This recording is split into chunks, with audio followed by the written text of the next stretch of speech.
Sir, video. Problem number 41 only. Oh. A block of mass M attached to spring of spring constant K oscillates on smooth horizontal table. The other end of spring fixed to wall. The block has speed phi. When the spring is at the natural length, it's a natural length, before coming to an instantaneous rest, if the block moves distance x from the mean position, then what is the x? Problem चा अर्थ काय? या ठिकाणी ही काय wall आहे, या ठिकाणी ही काय spring आहे, राईट, आणि हे काय ब्लॉक आहे, ब्लॉक एम ही तिची ओरिजिनल लेंथ आहे, ही काय ओरिजिनल लेंथ, ओरिजिनल लेंथ. ज्यावेळेस ओरिजिनल लेंथ आहे त्यावेळेस हा यम किती वेलोसिटीने या ठिकाणी मूव्ह होतोय फी, या वेगाने आदळ, म्हणजे याची एनर्जी कोणती याच्याकडे कायनेटिक एनर्जी. ती कायनेटिक एनर्जी किती 1/2 mv². या कायनेटिक एनर्जीने याच्यावरती आदळल्याच्या नंतर ती स्प्रिंग दबत जाती आणि या ठिकाणी हा कॉम्प्रेस होतो. म्हणजे या स्प्रिंगचं डिस्प्लेसमेंट किती, ही स्प्रिंग डिस्प्लेसमेंट किती झालं, समजा या टोकापासून या टोकापर्यंत गेली, याचा अर्थ एक्स. त्यावेळेस याची वेलॉसिटी किती आहे,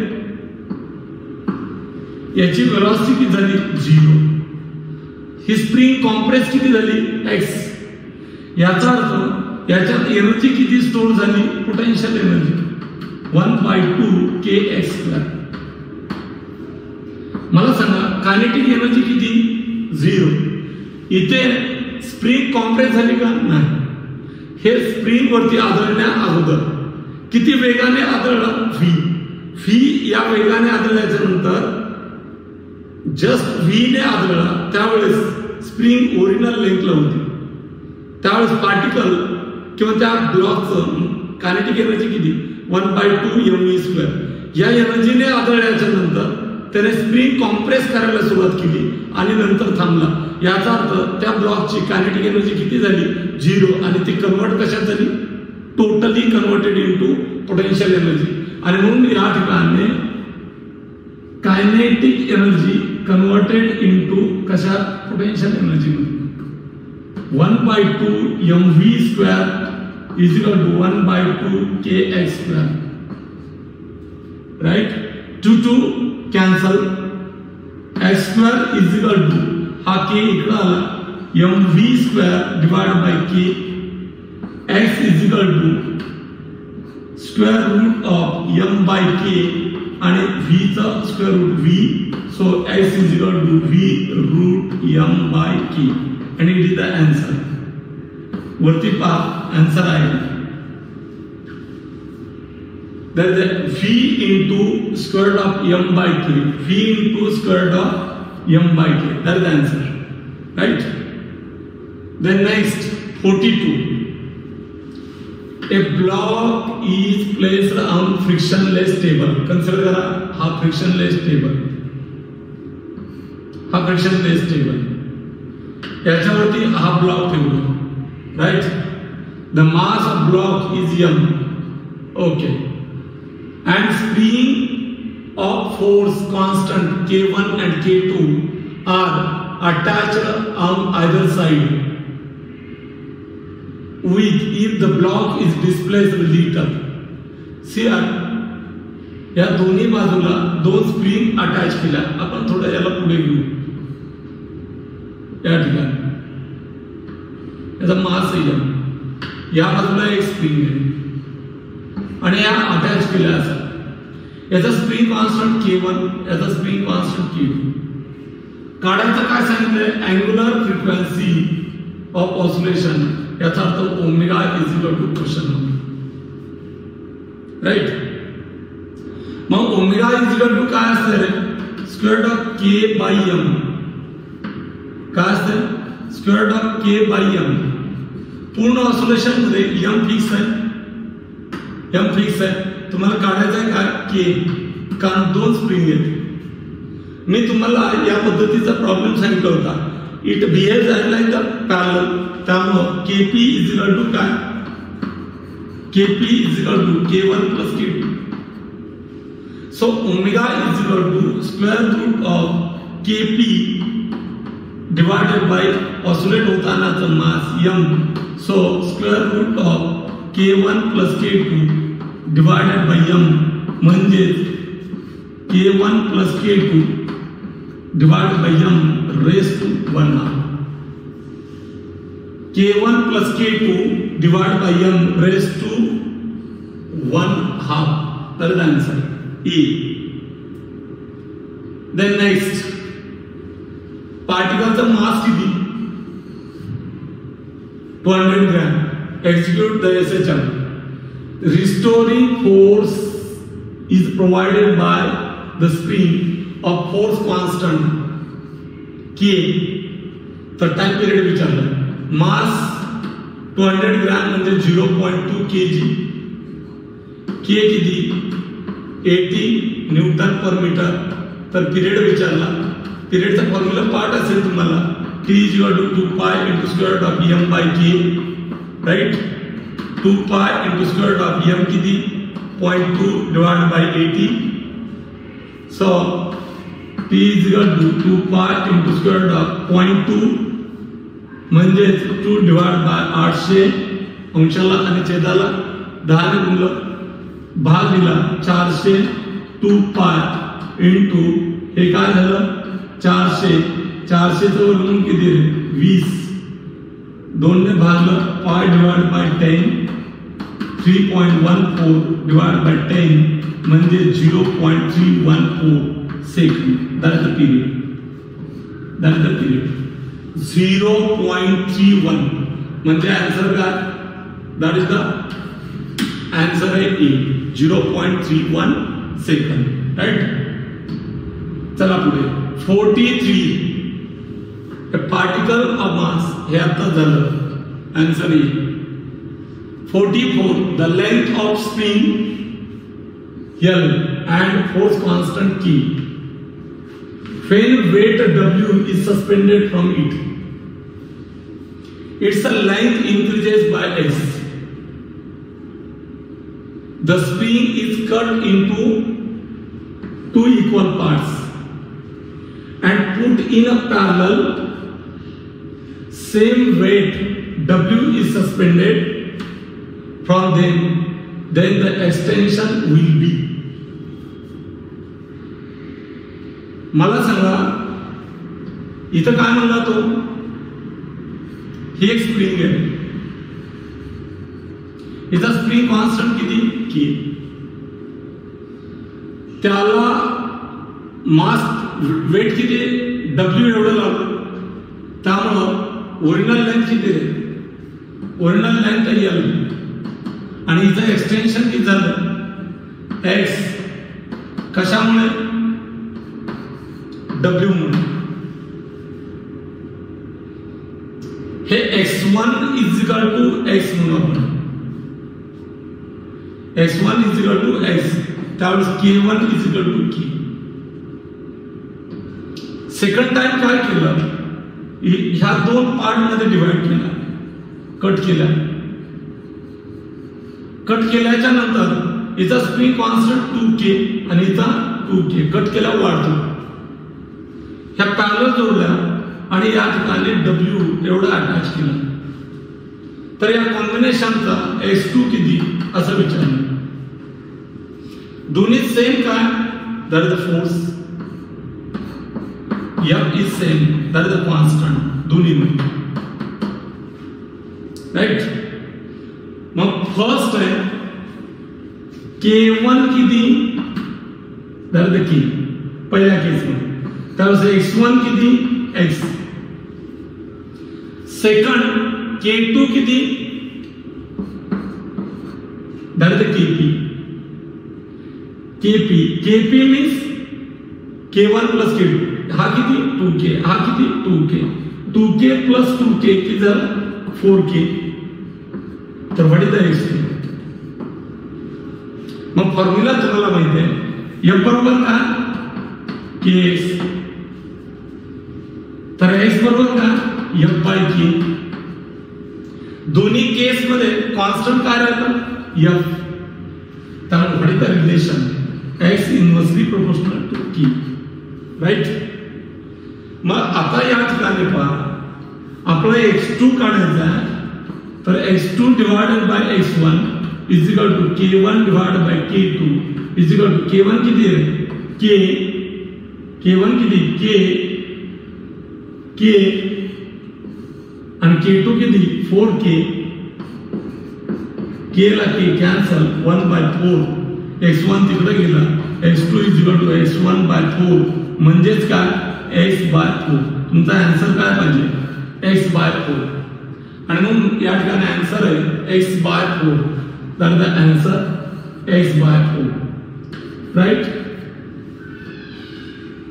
45 नंबर काय म्हणते a mass M suspended from string of length L, force constant K, the frequency of vibration of the mass is F. समजा या ठिकाणी ही स्प्रिंग आहे, लेंथ आहे L, स्प्रिंग कॉन्स्टंट आहे K आणि मास लावलं M. तर ऑसिलेशनचा N1 काय आहे, फ्रिक्वेन्सी किती N1 काय तर F. त्यावेळेस K1 किती तर K. Second time spring is cut into two equal parts and the same mass is suspended from one of the parts. मग मला सांगा सेकंड पार्ट मध्ये काय केलं, दोन स्प्रिंग कट केल्या, त्याच्यापैकी एका स्प्रिंगला मास किती लावलं M. मग याचा K2 किती रे 2K कट केला, त्यातला एकच पार्ट वापरला. मग प्रत्येक पार्टची स्प्रिंग कॉन्स्टंट हे काय होत असते, जेवढे इक्वल पार्ट केले N पार्ट केले तर एकाचा किती असतो NK. दोन पार्ट केले म्हणून एकाचा किती 2K आणि एकाला मास अटॅच केले त्यांनी. Same mass suspended from one part, then new frequency of mass is F2. Then what is the F2 काय असेल असं विचारतो.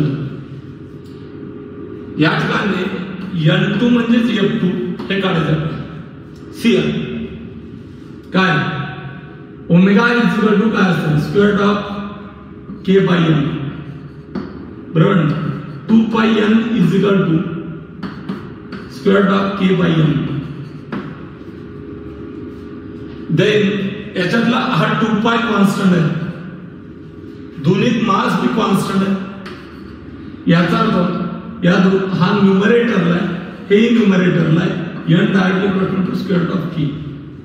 सो N2 डिवाइड बाय N1 म्हणजे F2 divided by F1 is equal to square root of K2 divide by K1, right. मग K2 divide by K1 किती, K2 किती रे आपला K2 किती आला 2K, K1 किती K, 2K divide by K cancel. F2 is equal to √2 हा F1 तिकडे गेला तर F1 आणि म्हणून आन्सर काय F2 is equal to √2 F1. तर द आन्सर आहे F2 is equal to √2 F1. तर the answer, right. Okay, we can stop here. On tomorrow we can start the new topic, that the center of mass and rotational motion. Okay, we can stop here.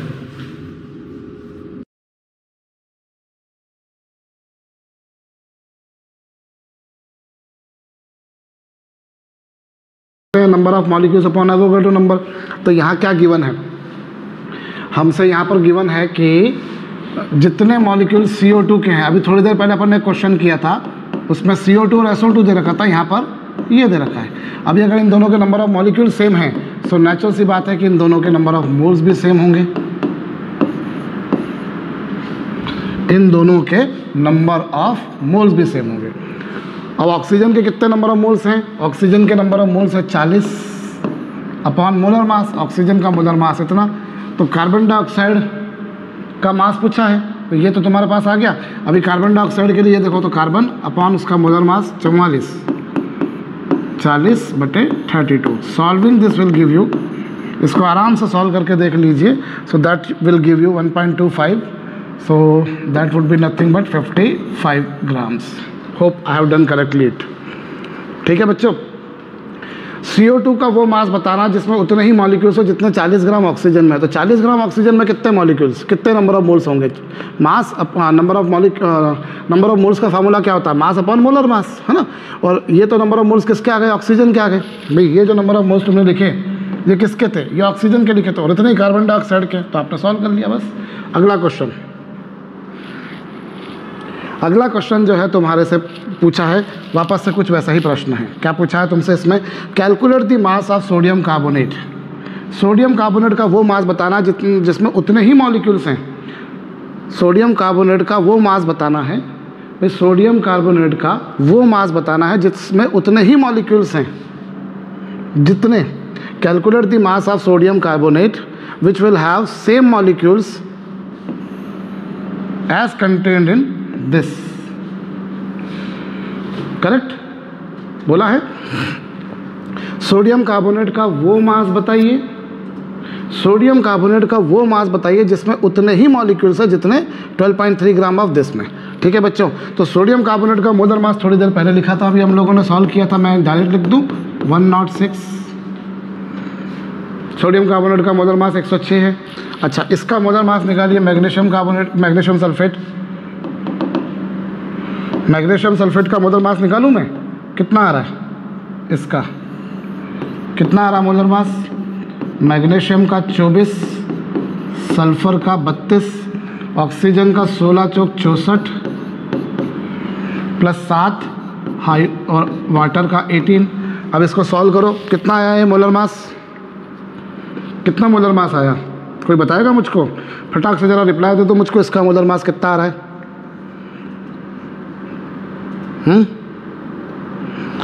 Magnesium sulphate .7H2O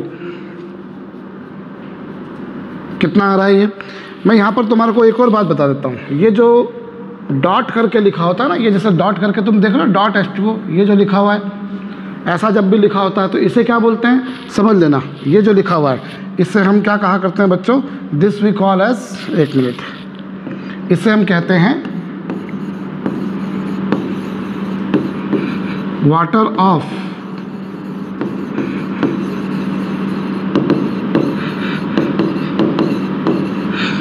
इसे हम कहते हैं water of crystallisation. इसे हम क्या बोलते होते हैं बच्चों? Water of crystallisation. ठीक है, ये जो डॉट करके लिखा होता है इसे ध्यान देना, अभी जरूरत पड़ेगी तुमको आगे आने वाले लेक्चर में इसकी। तो ये क्या होता है? Water of crystallisation. जैसे वाटर जो है इसमें सॉलिड फॉर्म में आ गया, सॉलिड फॉर्म में आ गया मतलब आइस नहीं बन गई, आइस नहीं बनी है, वाटर क्रिस्टलाइन फॉर्म में आया। जैसे तुमको पता होगा एलम फिटकरी, फिटकरी के बारे में तुम लोग शायद जानते होंगे। तो जो एलम या फिटकरी होती है उसमें पानी क्रिस्टलाइन फॉर्म में होता है। ठीक है, तो ये जो डॉट करके लिखा होता है, जैसे यहाँ .7H2O लिखा हुआ है, मतलब यहाँ पर 7 molecules of water are in crystallised form with 1 molecule of magnesium sulphate. Magnesium sulphate के एक मॉलिक्यूल के साथ में वाटर के 7 मॉलिक्यूल जुड़े हुए हैं। कितने मॉलिक्यूल्स? 7 मॉलिक्यूल। तो एनीवेज ये मोलर मास तुम्हारे पास कितना आया? मोलर मास तुम निकालोगे तो ये मुझे जैसा कि कुछ लोग जवाब दे रहे हैं तो मैं उस बेसिस पर लिख रहा हूँ। I do not know. ये 246 आ गया बच्चों, वेल एंड गुड। अब इसमें दोनों के सेम नंबर ऑफ मॉलिक्यूल्स हैं। तो प्रश्न में क्या बोला हुआ है यहाँ पर तुमसे?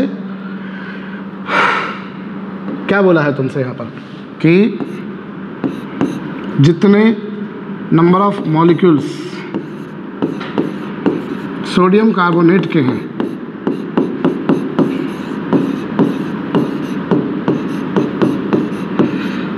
उतने ही मैग्नीशियम सल्फेट के हैं। जितने सोडियम कार्बोनेट के हैं उतने ही मैग्नीशियम सल्फेट के हैं, करेक्ट। अब नंबर ऑफ मॉलिक्यूल सेम हैं तो फिर नंबर ऑफ मोल्स भी सेम होंगे।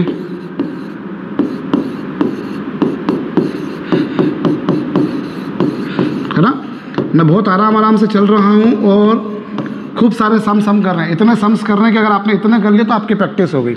चलिए अभी सोडियम कार्बोनेट के नंबर ऑफ मोल्स कितने भैया, उसका मास पूछा है, मोलर मास इतना, और वहाँ मास कितना दे रखा है तुमको, हाउ मच 12.3, और ये कितना है 246। सो यहाँ कितना मास आ जाएगा, आराम से चेक कर लो, 5.3 ग्राम sodium carbonate will contain same number of molecules as are contained by 12.3 gram of magnesium sulfate dot 7H2O। ठीक, चलिए अगला प्रश्न पढ़िए।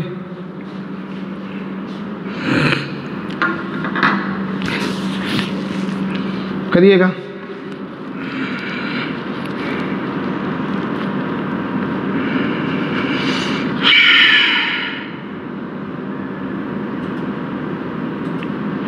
निधि PYQ कब कराएंगे भाई, जब चैप्टर कंप्लीट होता है तब PYQ कराया जाता है। अभी जैसे मोशन इन स्ट्रेट लाइन हुआ तो उसमें आखिर दिन में मैंने जो प्रॉब्लम्स ली थी ना, उनमें से कुछ प्रॉब्लम ऐसी थी जो IIT JEE में आ चुकी थी, कोई ऐसी थी जो CBSE PMT में आ चुकी थी।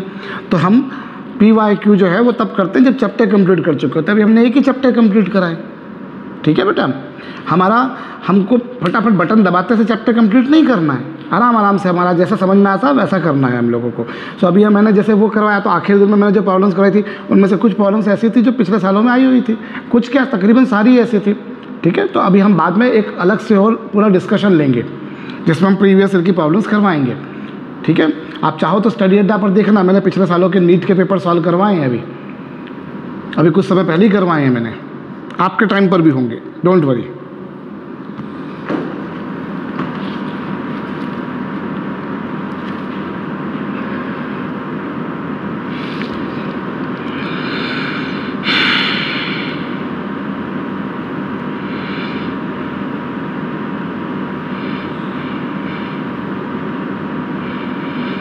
मानस कुमार, कैसे पता चलेगा कि O निकालना है कि O2? तो बेटा ऑक्सीजन मॉलिक्यूलर फॉर्म में होती है, O2 की फॉर्म में होती है बेटा, ठीक है। वो जो है वो O2 की फॉर्म में होती है। Oxygen exist in form of O2। Oxygen की फंडामेंटल स्टेट O नहीं होती, O2 होती है। अगर O बोलना होगा तो वो बोलेंगे प्रिसाइजली एटॉमिक ऑक्सीजन।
जी, calculate number of atoms.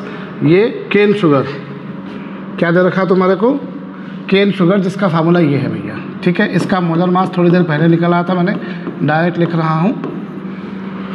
Number of atoms पूछे तो पहले तो एक काम करो, नंबर ऑफ मॉलिक्यूल्स निकालो भाई। नंबर ऑफ मोल्स बराबर मास,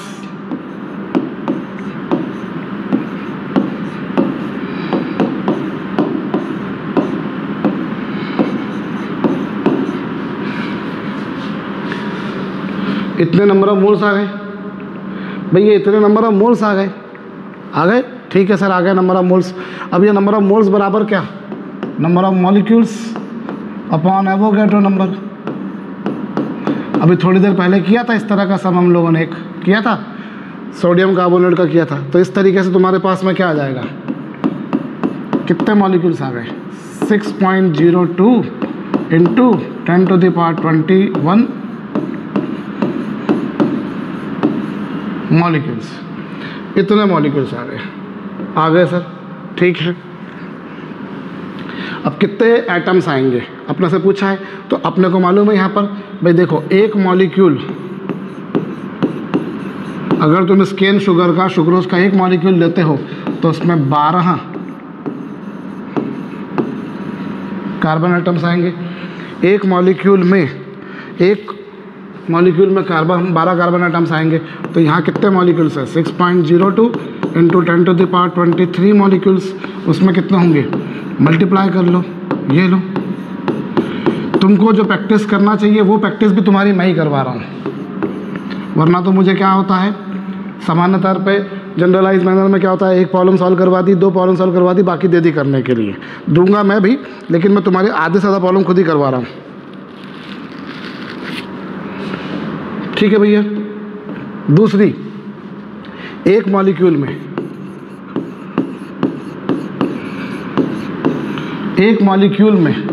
22 ऑक्सीजन के एटम्स हैं। एक मॉलिक्यूल में 22 ऑक्सीजन के एटम्स है, तो यहाँ कितने लिए तुमने? में कितने होंगे? 22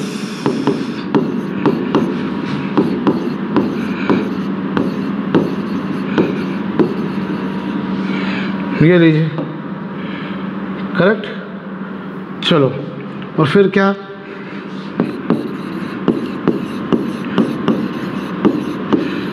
एक मॉलिक्यूल में 11 ऑक्सीजन के एटम्स है,